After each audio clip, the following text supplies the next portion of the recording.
చాలా గొప్పగా ఉంటుంది. ఆ నిరీక్షణ ఏంటంటే, నేను మీ కొరకు త్వరలో వస్తాను, నా యందు భక్తి కలిగినటువంటి వారి పట్ల నేను సిద్ధపరిచినటువంటి ఒక ప్రణాళిక చాలా గొప్పగా ఉంటుంది. భక్తి కలిగి జీవించటంలో ఉన్నటువంటి ప్రణాళిక ఈ లోకానికి అర్థం కాదు. లోకానికి అర్థమైందల్లా ఈ లోకంలో మనం ఎలా బ్రతుకుతున్నాం, ఎలా జీవిస్తున్నాం, ఏం ధరిస్తున్నాం, ఎంత అఫిషియల్గా ఈ లోకంలో మనం బ్రతుకుతున్నాం అనేటువంటి భావన ఈ రోజున సమాజాన్ని ఉత్తేజపరుస్తూ ఉంది. ఈ లోకంలో జీవించే విధానంలో, వారు ఆశించిన విధానంలో వారు అనుకున్నది సాధించినప్పుడు కృంగిపోవటం, బలహీనులవటం, సిగ్గుపడటం, ఏదో ఈ లోకంలో వారికి అవమానము జరిగినట్లుగా ఫీల్ అవటం, సొంత నిర్ణయాలతో వాళ్ళ జీవితాలను ముగించుకోవటం, సొంత నిర్ణయాలతో వాళ్ళ జీవితాలను ముగించుకోవటం. బైబిల్ ఏం చెప్తా ఉంది? మనము ఈ లోకములో ఎలాగూ ఉండవలసిన వారమై ఉన్నాం, ఎలాగున ఉండకూడదు దేవుని వాక్యం ఏం చెప్తుంది? ఒకసారి ప్రసంగి గ్రంథంలోనికి మనం వచ్చినట్లయితే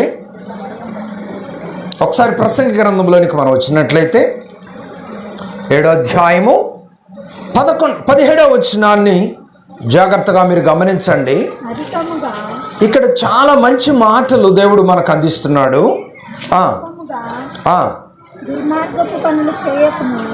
అధికముగా దుర్మార్గపు పనులు చేయకము, బుద్ధిహీనముగా తిరగవద్దు, నీ కాలమునకు ముందుగా నువ్వెలా చనిపోదువు. నీ కాలమునకు ముందుగా నువ్వెలా చనిపోదువు. దైవ గ్రంథంలో చాలామంది వారు మరణం వచ్చి చనిపోలేదు, కానీ వారు దేవునికి విరోధంగా ప్రవర్తించిన క్రియలను బట్టి చనిపోకూడని వయసులో, చనిపోకూడని పరిస్థితుల్లో చనిపోయినటువంటి వారు దైవ గ్రంథంలో ఉన్నారు. ప్రియులారా, ఈ మరణం అనేటువంటిది మనిషిని ఎప్పుడు ఎలాగునా ఆవరిస్తుందో తెలియదని కూడా దేవుని వాక్యం అయితే చెప్తా ఉంది. మనం చదివినటువంటి వాక్యంలో కూడా ఈ లోకంలో ఉన్నటువంటి ప్రతి మనిషిని దేవుడు పిలుస్తూ ఉన్నాడు. నరులారా తిరిగి రండని దేవుడు పిలుస్తున్నాడు. తన యొద్దకు మరలా ప్రతి మనిషిని కూడా పిలుస్తూ ఉన్నాడు.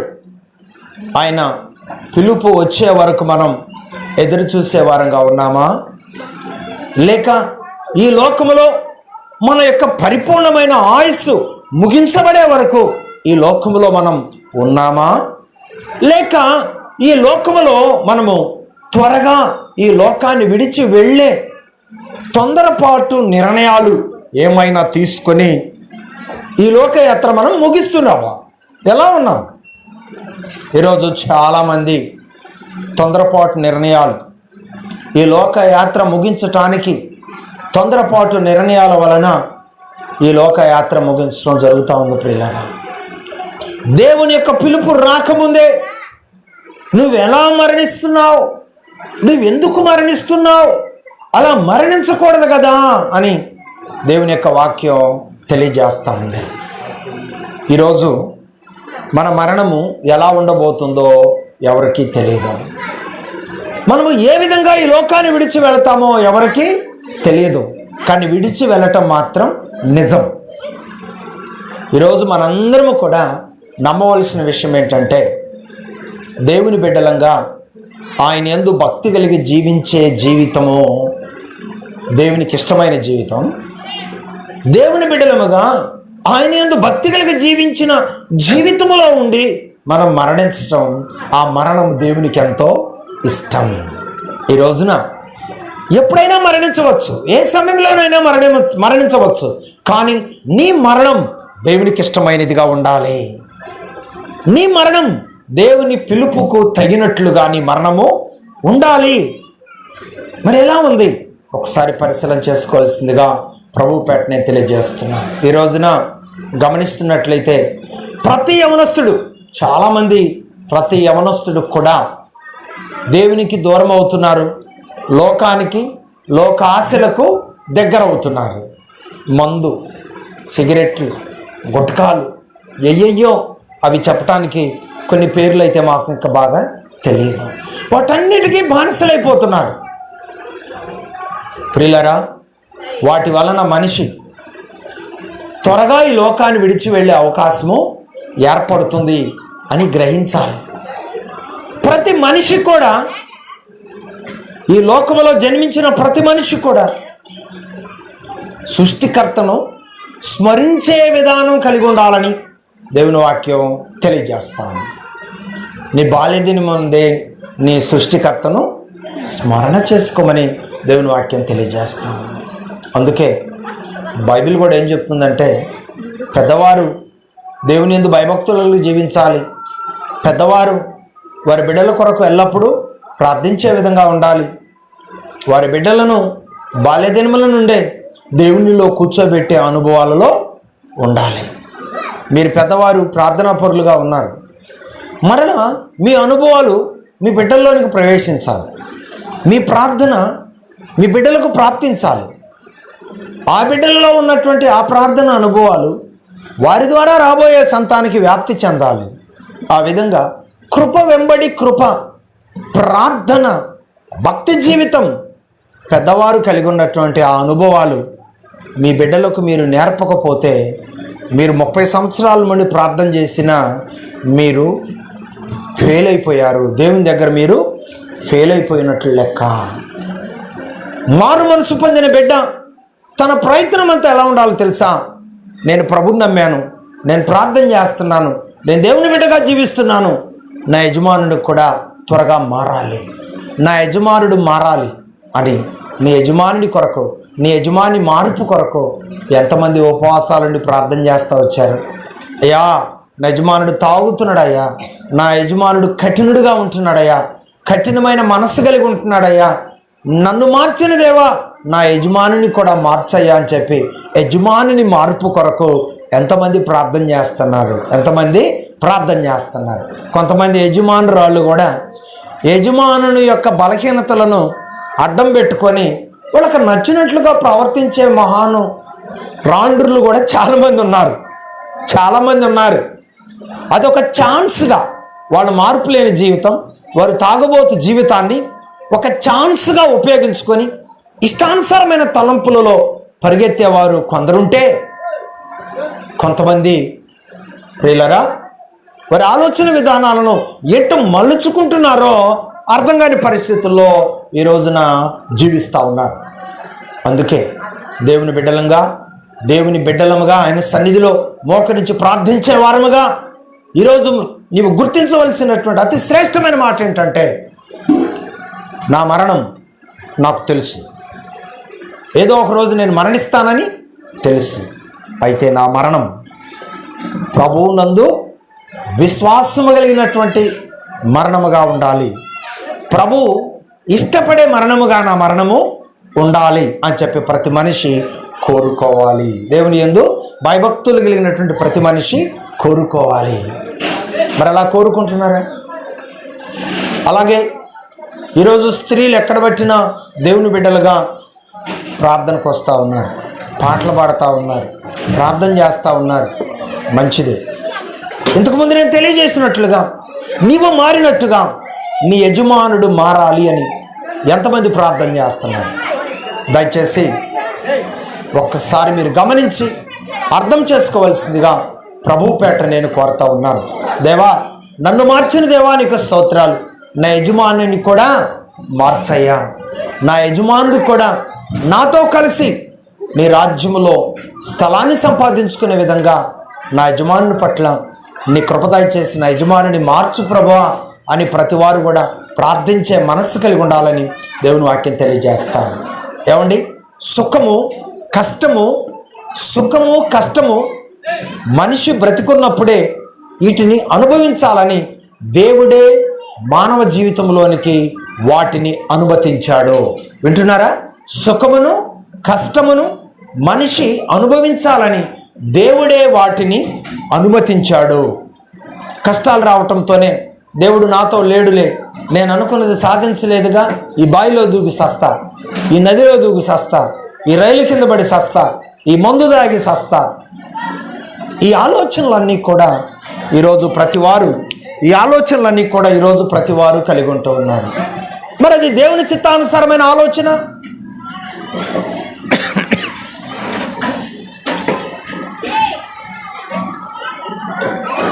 అలాగున ఆలోచన చేయమని బైబిల్ ఏమైనా చెప్తుందా? నో, బైబిల్ చెప్పదు. మనుషులే ఈ ఆలోచన వారంతరకు వారు కలిగి ఉంటారు. ఎక్కడుంది ఈ మాట? ప్రసంగి గ్రంథము 7వ అధ్యాయము 14వ వాక్యం. చూడండి, జాగ్రత్తగా ఈ మాటలు వినడమ్మా. సుఖదినమునందు సుఖముగా ఉండుము, ఆపద్దినమందు యోచించుము, తాము చనిపోయిన తర్వాత జరుగు దానిని నరులు తెలుసుకొనకుండునట్లు దేవుడు సుఖ దుఃఖములను జతపరిచి ఉన్నాడు. ఈ మాట ఎంతమందికి తెలుసు? సుఖాన్ని దుఃఖాన్ని దేవుడే జతపరిచాడు. అమ్మ, కష్టాల్లో ఉన్న వాళ్ళరా, ఏ కష్టాల్లో మీరున్నారమ్మా? ఏ శ్రమలలో మీరున్నారు? ఏ బాధల్లో మీరున్నారు? అప్పుల బాధ, అనారోగ్య బాధ, బిడ్డల బాధ, యజమానుని బాధ, బంధువుల బాధ, రక్త సంబంధుల బాధ, ఇరుగు పొరుగు వారి బాధ, ఏ బాధలో మీరున్నారు? బాధను బాధగా ఎంచుకోవద్దు. బాధలలో మనకు నెమ్మదినిచ్చేది ఎవరండి? ప్రభు అయిన యేసుక్రీస్తు వారు. నీకు బాధ కలిగింది, నీకు దుఃఖము కలిగింది, నువ్వేం చేయాలి? దేవుని సన్నిధిలో ప్రార్థన చేయాలి. ఏమన్నా నీకు సంతోషం కలిగింది, నువ్వేం చేయాలి? దేవుని సన్నిధిలో చక్కగా దేవునికి వందనాలు చెల్లించాలి, దేవుని స్తుతించాలి, దేవునికి ప్రార్థన చేయాలి. ఈ అనుభవాలన్నీ నీకు ఎప్పుడు తెలుస్తాయి? దేవుని బిడ్డగా మారినప్పుడు మాత్రమే తెలుస్తాయి. దేవుని సన్నిధిలో మోకరించి ప్రార్థన చేసినప్పుడే తెలుస్తాయి. దేవుని యొద్దకు రావటం నువ్వు అలవాటు పడినప్పుడే ఈ విషయాలన్నీ నీకు తెలుస్తాయి. దేవునితో నీకు సంబంధం ఉన్నప్పుడు, దైవజనులతో నీకు సంబంధం ఉన్నప్పుడు ఈ అనుభవాలన్నీ నీకు తెలుస్తాయి. దేవునితో సంబంధం లేకుండా, దైవ సేవకులతో సంబంధం లేకుండా, లోకస్తులతో నీవు పరిచయాలు ఏర్పాటు చేసుకొని నీ జీవితంలో నువ్వు మేలు పొందాలన్నా పొందలేవు, నెమ్మది పొందాలన్నా పొందలేవు.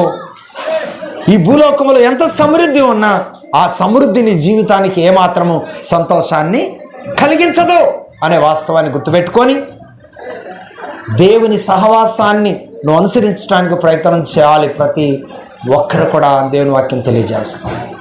సుఖాన్ని ఎవరు పెడతారండి? చెప్పాలి. సుఖాన్ని ఎవరు పెడతారు? దుఃఖాన్ని ఎవరు పెడతారు? సుఖాలను దుఃఖాలను రెండింటిని పెట్టేది ఎవరు? దేవుడే. నీకు కష్టం వచ్చినప్పుడు నువ్వేం చేయాలి? ప్రార్థన చేయాలి.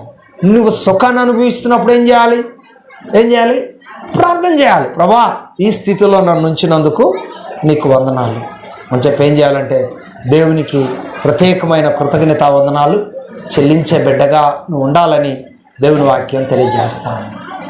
ఒక భయంకరమైన ఆపత్కాల సమయం నీ ఎదకు వచ్చినప్పుడు నువ్వు దేవుని బిడ్డవు అనుకోండి, ఒక మరణ భయమో, ఒక వ్యాధి భయమో, ఒక కుటుంబ భయమో, ఏదో ఒక భయం నిన్ను ఆవరించింది అనుకోండి, వెంటనే ఏం చేస్తావు? దేవుని బిడ్డవైతే వెంటనే ఏం చేస్తావు? ఈ పరిస్థితి నుండి ఎలాగైనా నీవే నన్ను తప్పించాలి దేవా అని చెప్పి దేవుని మీద ఆధారపడతాం. అన్ఎక్స్పెక్టెడ్గా ఒక రాజు యొద్దకు మరణ వార్త వచ్చింది. వెంటనే ఒక ప్రవక్త వచ్చి, యెషయా ప్రవక్త వచ్చి హిజ్కియాతో ఏమంటున్నాడు? హిజ్కియా, నువ్వు మరణమవుతున్నావు, నీ ఇల్లు చక్కబెట్టుకోమన్నాడు. వెంటనే హిజ్కియా చేసిన పని ఏంటండి? ఏం చేశాడు?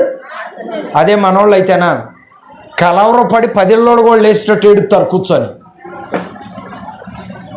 కేకలు పెడతారు, బాదుకుంటారు ఒళ్ళంతా చిన్న సమస్యకే. కానీ హిజ్కియాకు వచ్చిన సమస్య చిన్న సమస్య, పెద్ద సమస్య. పెద్ద సమస్య. ఒక ప్రవక్త వచ్చి, నువ్వు మరణమవుతున్నావు హిజ్కియా, నీ ఇల్లు చక్కబెట్టుకో. ఎక్కడుంది ఈ మాట? యెషయా గ్రంథము 38 అధ్యాయము 1 నుండి ఈ మాటలు మనం గమనించినట్లయితే అక్కడ ప్రభువు తెలియజేస్తున్నాడు, హిజ్కియా నువ్వు మరణమవుతున్నావు, నీ ఇల్లు చక్కబెట్టుకో అని చెప్పినప్పుడు ప్రియులారా, హిజ్కియా ఏం చేశాడు? దైవజనుడి మాట విన్నాడు, కలవరపడలేదు, బాధపడలేదు, కృంగిపోలేదు. ఆయన చేసిన పని ఏంటి? చదువుతారా? 4 మాటలు ఉన్నాయి అక్కడ, చదవండి.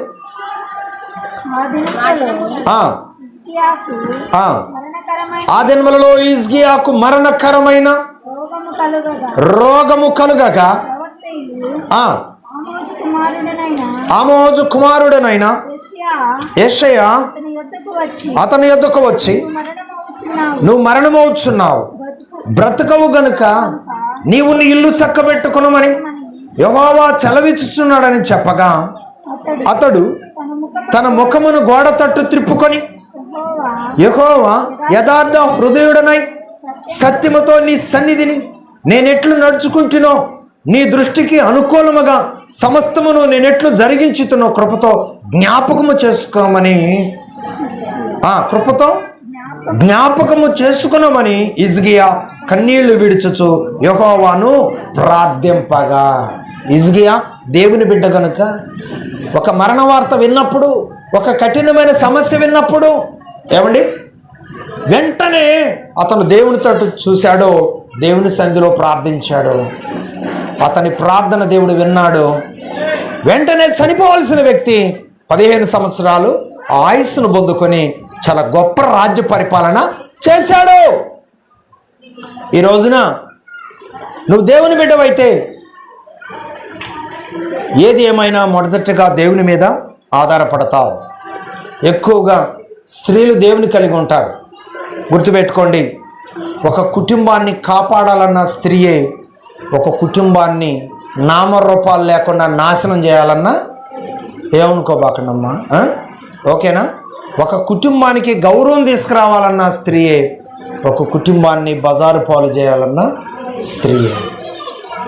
నేను మారాను, నేను ఒక ప్రతిష్ట కలిగి ఉన్నాను, నేను క్రమశిక్షణ కలిగి ఉన్నాను అని ఏ స్త్రీ అయితే ఒక తీర్మానంలో ఉంటుందో ఆ స్త్రీ కష్టాల్లోనైనా కరెక్ట్గా ఉంటుంది, సంతోషంలోనైనా కరెక్ట్గా ఉంటుంది, భర్త క్రమంలో ఉన్నా కరెక్ట్గా ఉంటుంది, భర్త పరిస్థితి క్రమశిక్షణ లేకపోయినా క్రమంగా ఉంటుంది. ఈరోజు గుర్తుపెట్టుకోండి, పురుషులు ఎలా ఉన్నప్పటికీ కూడా స్త్రీ క్రమశిక్షణ లేకపోతే ఆ కుటుంబం చాలా గొప్ప వినాశనానికి గురవుతుందండి. గుర్తుపెట్టుకోండి, వివాహమైంది, బిడ్డలను కన్నారు, అన్ఎక్స్పెక్టెడ్గా భర్త మరణించాడు, భార్య గుణవతి అయినరాలైతే బిడ్డలను పెట్టుకొని తను బ్రతుకుతూ వారిని పోషించుకుంటూ గొప్ప ప్రయోజకులను చేస్తుంది ఆ బిడ్డల్ని. దేవునికి స్తోత్రం. కానీ భార్యే చనిపోయింది, భర్త బతికున్నాడు, ఆ బిడ్డలను పెట్టుకొని వాడు ఆ జీవితాన్ని ముందుకు నడిపించగలడా? వాడు ఆ బిడ్డల్ని పెంచగలడా? ఆ బిడ్డల్ని ప్రయోజకులను చేయగలడా? మరి ఇప్పుడు చెప్పండి, కుటుంబ వ్యవస్థలో నెంబర్ 1 స్థానం ఎవరిది? ఏమా? అందుకే గుణవతి అయిన భార్య దొరుకుట అరుదు. అది ముత్యము కంటే పెళ్ళెప్పుడు చేసే ప్రసంగాలు ఇవన్నీ. కానీ దురదృష్టం, జ్ఞాపకార్థ కూటంలో కూడా జ్ఞాపకం చేయాల్సి వస్తుంది. అందుకే కొంతమంది భర్త లేడు కదా అని ఇష్టానుసారంగా ప్రవర్తించే వాళ్ళు కూడా సమాజంలో చాలామంది ఉన్నారు. మీ ఇష్టం, మీరు ఎలా బ్రతుకుతున్నారో, మీ ప్రవర్తన ఎలా ఉందో దేవుడు చూస్తున్నాడు. తగిన శిక్షా ఫలం మనుషుల చేతుల్లో నుండి తప్పించుకోవచ్చేమో కానీ దేవుని చేతుల్లో నుండి తప్పించుకునేవారు ఎవ్వరూ లేరు. అందుకే దేవుని ఎదుట మనం చాలా ప్రతిష్ఠిత కలిగినటువంటి జీవితాన్ని కలిగి ఉండాలి, క్రమమైన జీవితాన్ని మనము కలిగి ఉండాలి. మరణము ఎప్పుడు ఎవరిని అటాక్ చేస్తుందో మనకు తెలియదు. ప్రియులరా, భక్తి కలిగి జీవించిన వారి గురించి ఎన్నో గొప్ప గొప్ప మాటలు చెప్పవచ్చు. కానీ క్రమశిక్షణ లేకుండా ఈ లోక సంబంధమైన వ్యసనాలతో జీవించి మరణమైన వారి గురించి మనం ఏం చెప్పలేము. కానీ ఒకటి మాత్రం చెప్పగలం, అలాంటి జీవితం దయచేసి మరి ఒక వ్యక్తి జీవించవద్దు అని మాత్రమే చెప్పగలమే తప్ప మరి ఇంకొక మాట ఏమీ కూడా చెప్పలేము. కానీ ఈ సమయంలో నేను బాబు విషయంలో మాత్రం కొన్ని విషయాలు నేను చెప్పాలి. ఎందుకంటే అతని మైండ్ సెట్, అతని విధానాలన్నీ కూడా కొంచెం డిఫరెంట్గా ఎందుకు మారాయో అతని యొక్క ఆలోచన విధానాలు బయట చెప్పే వ్యక్తి కాదు. కానీ ఏదైనా ఒక మంచి పని కొరకు మాత్రం అతను ఎప్పుడూ ముందుంటాడు. చర్చి పనులు జరిగే ప్రతి సందర్భంలో కూడా ఎప్పుడూ ముందుంటాడు. ఏదైనా ఒక మంచి పని జరిగేటప్పుడు ముందుంటాడు. అయ్యా దేవుడి పని ఇది చేయాలి అంటే చాలా ఆశగా ఉంటాడు. కానీ అతను ఎక్కువగా డ్రగ్స్ తీసుకోవటం వల్ల, మందు తీసుకోవటం వల్ల మరి తను త్వరగానే చిన్న వయసులోనే ఈ లోకంలో తన యాత్రను ముగించవలసిన అవసరం ఏర్పడింది. పిల్లరా, అతను ఈ లోకంలో పుట్టాడు, తొందరలోనే తన జీవితాన్ని ముగించుకొని వెళ్ళిపోయాడు. కానీ అతన్ని ఎప్పుడు తన యొక్క బిడ్డల్లో చూస్తూ ఉంటాం.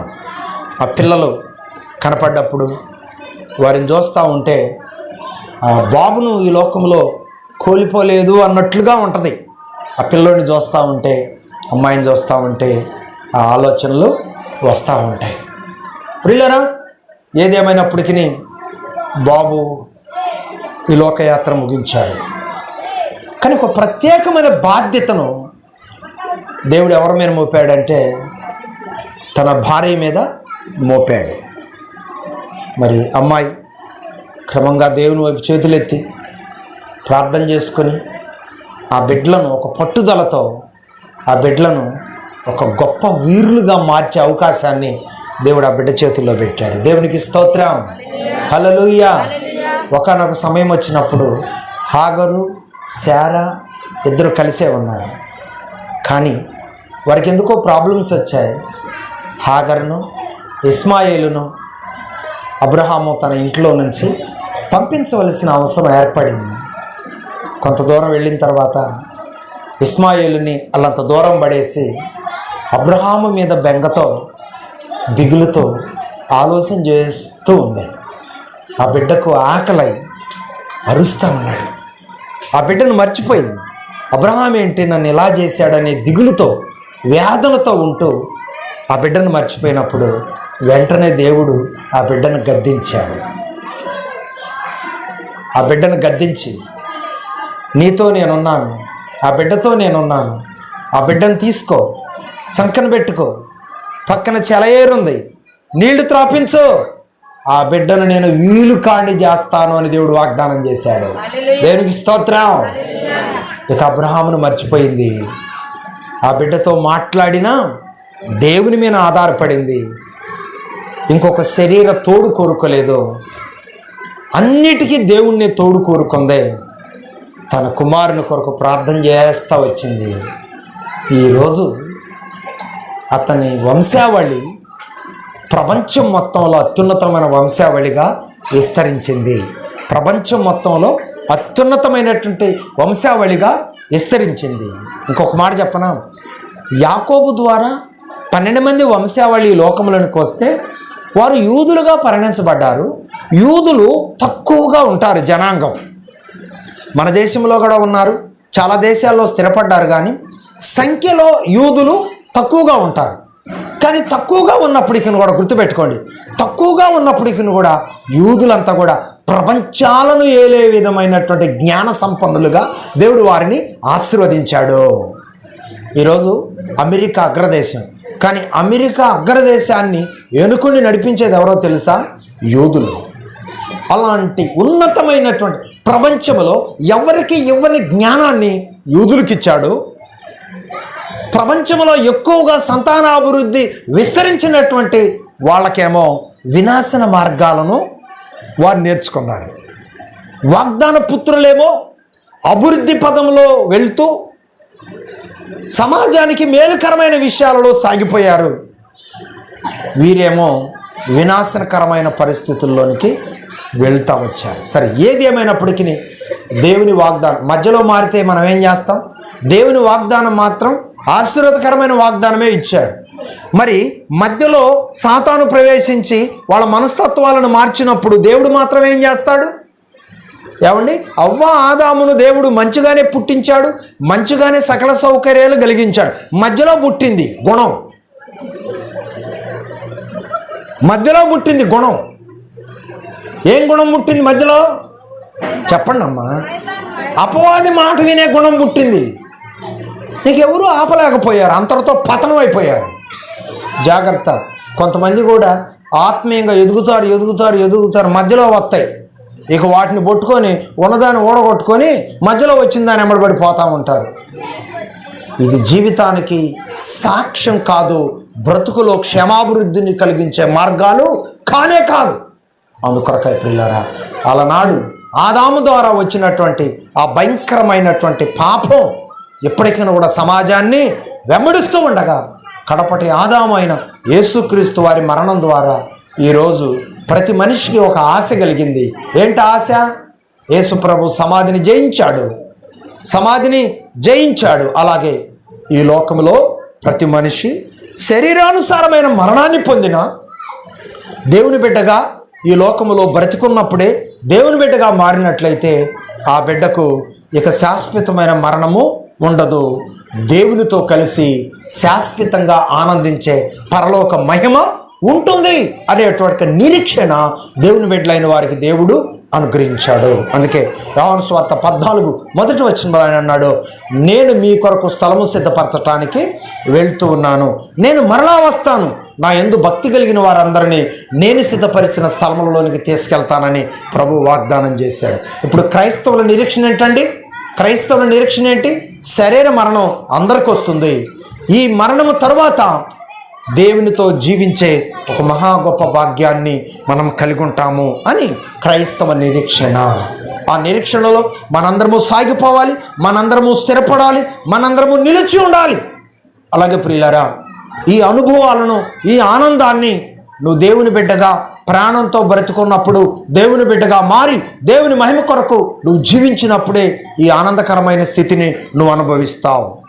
ఈ లోకంలో నువ్వు బ్రతుకున్నావు, మారు మనసు పొందలా, దేవుని బిడ్డగా మారలా, అకాల మరణం సంభవించింది. గుర్తుపెట్టుకోండి, వారి కొరకు ఏం సిద్ధంగా ఉందండి? నరకము సిద్ధంగా ఉంది. అందునిమిత్తమై ప్రతి యవనస్తునికి మీరు చెప్పండి, దేవుని యందు భక్తి కలిగిన జీవితాన్ని జీవించే విధంగా వారు మారాలని చెప్పి వారికి మీరు చెప్పండి. వారి కొరకు మీరు ప్రార్థన చేయండి. ఒక బాధ్యత కలిగినటువంటి దేవుని బిడ్డగా ఈ లోకంలో నువ్వు బ్రతకటానికి సిద్ధపడాలని మన ప్రభువైన యేసుక్రీస్తు వారి పేరట నేను తెలియజేస్తున్నాను. ఈ లోకంలో గుర్తుపెట్టుకోండి, తాగుబోతులు ఉన్నారనుకోండి, తాగరా అని చెప్పి వస్తువులు తాకట్లు పెట్టైనా తీసుకొచ్చి స్నేహితులకు ముందు పంపించే స్నేహాన్ని తాగుబోతుల్లో చూస్తున్నాం. కానీ ఒక విశ్వాసి మారిన తర్వాత, అయ్యా నువ్వు మారు, అమ్మా నువ్వు మారని వాళ్ళ మార్పు కొరకు ఒక 10 రూపాయలు ఖర్చు పెట్టి కొంచెం బాధ్యత తీసుకునే దేవుని బిడ్డలైన వారిని ఎక్కడైనా మీరు చూసారా? ఆ పని ఎక్కడి నుంచి అయినా మీరు ప్రారంభించాలని ప్రభుపేట నేను తెలియజేస్తున్నాను. బాబు గనక నేను, అయ్యా ఈ స్థితి నుండి మారురా, ప్రభువుని నమ్ముకో అని నేను చెప్పకపోయినట్లయితే ఆ దోషం ఎవరి మీద ఉండేది? నా మీద ఉండేది. కానీ నేను ఎన్నోసార్లు చెప్పాను, అతను మారలేదు. ఇప్పుడు అతని సంగతి ఎవరు చూసుకుంటారు? దేవుడు చూసుకుంటాడు. బాబులాగా చిన్న వయసులో వ్యసనాలకు బానించాయి యవనస్తులు ఎవరు మరణించకూడదు. వారంతా కూడా మార్పు చెంది పరలోక రాజ్యానికి వారసులు కావాలి. అంతా 14-15 సంవత్సరాలు లేని వాళ్ళు కూడా గుట్కాలు తినటం, మందులు తాగటం, భయంకరమైన వ్యసనాలకు లోనైపోతా ఉన్నారు. తల్లిదండ్రులు కూడా వాళ్ళని గద్దించట్లేదు. ఎందుకంటే పనికి వెళ్తున్నాడుగా, 500 డబ్బులు తీసుకొచ్చి ఇస్తున్నాడుగా, ఇటుక పనులకు వెళ్తున్నారుగా, 500, 600, 700 తీసుకొచ్చి ఇంట్లో పెడుతుంటే బొడ్లో పెట్టుకుంటున్నావుగా, అరే నువ్వెందుకు తాగుతున్నావురా, అరే నువ్వు మార్పు చెందురా అని అన్నాడు అనుకో, నేను రేపు పనికి పోను, నీకు డబ్బులు తీసుకొచ్చి ఇవ్వను. అరే తాగు, తందనాడు, తిను, నీ తిప్పలు నువ్వు పడు, ఉసుక మొయ్యి, ఇటుకలు మొయ్యి, సాయంత్రం అయ్యేసరికి 700 600 ఇయ్యా, నేను బొడ్లో పెట్టుకుంటా. వాడికి ఎట జీవిస్తే ఏమైంది, వాడు ఏం తింటే ఏమైంది, వాడు ఏం తాగితే ఏమైంది, వాడు చిన్న వయసులో వాడు బతుకి ఎలా బజారు పాలైతే ఏమైంది? అలా ఉంటున్నారా? దయచేసి వారి కొరకు నువ్వు భారం కలిగి ప్రార్థన చేయకపోతే వారిని కన్నందుకు ఆ శాపం నీ మీద ఖచ్చితంగా ఉంటుంది. నీకంటే ముందు ఒకవేళ భర్త చనిపోయాడా, భార్యగా డబ్బులన్నీ మూట కట్టుకుంటున్నావా? నీ పిల్లల కష్టాన్ని మూట కట్టుకుంటున్నావా? నీ పిల్లలకు మారు మనసు గురించి చెప్పట్లేదా? నీ పిల్లల కొరకు నువ్వు ఉపవాసం ఉండి ప్రార్థన చేయట్లేదా? జాగ్రత్త, లెక్క అప్పజెప్పవలసిన పరిస్థితి నీ ముందు ఉన్నదని ప్రభుపేట నేను తెలియజేస్తున్నాను. అందునిమిత్తమై ప్రియులారా, బాధ్యత కలిగి ఉండండి. నీ కళ్ళ ముందు నీ బిడ్డలు మారు మనసు పొందారా? నీ కళ్ళ ముందు నీ కుటుంబ సభ్యులు మారు మనసు పొందారా? నీ కళ్ళ ముందు ఉంటున్న నీ ఆప్తులైన వారు చిన్న వయసులోనే మారు మనసు పొందకుండా ఇష్టానుసారమైన క్రియలు కలిగి జీవిస్తున్నారా? దయచేసి వారి కొరకు ఉపవాసం ఉండు, వారి కొరకు ప్రార్థన చేయి, పట్టుదల కలిగి ప్రార్థన చేయి. దేవుడు నీ పట్ల ఆయన కృపను గురిస్తాడు. నీ ప్రార్థన వ్యర్థం కాదు. దేవాతి దేవుడు నీ ప్రార్థనకు తగిన ఫలితం నీ బిడ్డల మార్పులోనికి దేవుడు నడిపిస్తాడు. కనుక అందుకే ప్రభు చదివినటువంటి వాక్యంలో ఏమన్నాడు? ఇదిగో మరణించే సమయం రాకముందే ఎందుకు మరణిస్తున్నారు అంటే, సాతాను సంబంధమైన ఎన్నో అలవాట్లు, సాతాను సంబంధమైన ఎన్నో ఆలోచనలు, సొంత నిర్ణయాలు, అనుకున్నది జరగలేదు టకమని ప్రాణం తీసుకోవటం ఈ మధ్యకాలంలో ఎక్కువగా జరుగుతుంది. అదే ఒక అమ్మాయిని ప్రేమిస్తాడు, ఆ అమ్మాయి మాత్రం ఇతను ప్రేమించడు. ఆ అమ్మాయి అతన్ని ఇష్టపడలేదని ఈ అబ్బాయి బ్లేడ్తో కోసుకుంటాడు, ఈ అబ్బాయి వెళ్ళి నదిలో దూకుతాడు. ఏంటి పిచ్చేసాలు, ఏంటి పిచ్చేసాలు? అదిగో వారిలో మనోడు ఒకడు, వాళ్ళ నాన్న ఎన్ని తిప్పలు పడుతుండవు ఏమ్మా ఆ బిడ్డను కాపాడుకోవటం కోసం. ఇప్పటికి ఎన్ని మందిరాలు తిరిగాడో నాకు తెలియదు, ఎంతమంది సేవకుల దగ్గరకు పోయాడో నాకు తెలియదు, చెప్పరాని విషయాలు ఇంకేం చేశాడో నాకు తెలియదు. ఏంటది చెప్పండి? బాధ్యత. ఏంటిది? నేను కన్నాను, నా బిడ్డను ఎలాగైనా నేను మార్చుకోవాలి, నేను మోకరించాలి, నేను ప్రార్థన చేయాలి, నేను దేవుని చేతులకు అప్పగించాలి. ఇప్పుడు ఈ స్థితిలో ఉన్నాడంటే వాళ్ళ తల్లిదండ్రుల యొక్క ప్రోత్సాహం. అలాగే పిల్లరా, వీడు అద్దు మీరే ఆడరా అనుకుంటే వాళ్ళ కోసం మీరేం చేయాలి చెప్పండి? వాళ్ళ కోసం ఏం చేయాలి? మీరు ఉపవాసాలండి, ప్రార్థన చేయటం మొదలు పెట్టాలి, కన్నీరు గార్చడం మొదలు పెట్టాలి. దేవుడే అద్భుతమైన యుద్ధము, ఆత్మయుద్ధం వారి పట్ల చేసి వాళ్ళను మార్చి తన మహిమ కొరకు నిలబెట్టుకోగలిగిన దేవుడు మన ప్రభు అయిన యేసుక్రీస్తు. కనుక ప్రతి వారు కూడా, నేను ముగిస్తున్నా, మీ బిడ్డల కోసం ప్రార్థన చేయండి, యవనస్తులు మారటం కోసం ప్రార్థన చేయండి. తొందరపాటు నిర్ణయాలతో వాళ్ళ జీవితాలను ముగించుకోకుండా వాళ్ళ కొరకు మనం ప్రార్థన చేద్దాం, దేవుని చేతులకు వారిని అప్పగిద్దాం. మరి బాబు ఈ లోకాన్ని విడిచాడు, సంవత్సరం అయింది. ఇక ఆ బాధ్యత, ఆ బిడ్డల బాధ్యత అంతా కూడా ఆ చెల్లెమ్మ మీద ఉంది. మరి ఎంతవరకు ప్రార్థన చేస్తూ ఉందో, ఎంతవరకు మరి ఆ బిడ్డలను దేవుని చేతులకు అప్పగించి ముందుకు నడుస్తూ ఉందో మరి నేనైతే చూడటం లేదు. కానీ ఇక్కడ ఉన్నప్పుడు కూడా తక్కువే, అంతగా నేను ఎప్పుడు అంతగా మాట్లాడిన వ్యక్తిని కాదు, అంత పరిచయం కూడా నాకు తక్కువ. మరి అకాల మరణము బాబుకు సంభవించడం ద్వారా మరి ఆ బిడ్డ ఓదార్పు నొందాలని, తన బిడ్డల కోసం ఉపవాసాలని ప్రార్థన చేసి దేవుని మహిమ కొరకు వారిని పెంచాలని కోరుతా ఉన్నా. బాబును కోల్పోయినటువంటి సత్యమ్మ గారు, అలాగే స్వామి గారు, ఆ బిడ్డలను దేవుడు ఓదార్చాలని ఆయన సావుకినిగా నేను కోరుకుంటున్నాను. అలాగే మరి బాబు అంటే మరి అన్నదమ్ముల పిల్లలు, కుటుంబ సభ్యులు అందరూ కూడా ఇష్టపడతారండి. ఎందుకంటే ఎవడికి ఎదురు తిరగడు, అందరినీ గౌరవిస్తూ ఉంటాడు. తనకు కలిగినటువంటి ఆ చిన్న చెడ్డ అలవాటు వల్ల ఏదో తన జీవితం ఆ విధంగా సాగిపోయింది. ఏ యవనస్తుడు కూడా అలాగున యాత్ర ముగించకుండా ప్రతి యవనస్తుడు మారు మనసు పొందటం కొరకు నేను ప్రార్థన చేస్తాను అని తీర్మానం కలిగి మీరు ముందుకు నడవాలని ప్రభుపేట నేను కోరుతా ఉన్నాను. మీ కళ్ళ ముందు మారు మనసు లేకుండా జీవించే వాళ్ళ కోసం ప్రార్థన చేస్తారమ్మా? ప్రార్థన చేస్తారా? ఎంతమంది చేస్తారో ఒకసారి చేయి పైకి ఎత్తండి. ఆలోచించుతాను నేనమ్మా, ఇది కూడా ఏమైనా ప్రమాదం అంటారా? మీ కళ్ళ ముందు ఉన్నటువంటి యవనస్తుల మార్పు కోసం వాళ్ళనేం చెప్పొద్దు, వాళ్ళనేం పిలవద్దు, వాళ్ళతో ఏం మాట్లాడొద్దు, ప్రభా ఇతను మార్చయ్యా అని చెప్పి ఇష్టానుసారంగా జీవించే వాళ్ళ మార్పు కోసం నువ్వు ప్రార్థన చేయి. నీ ప్రార్థన వ్యర్థం కాదు.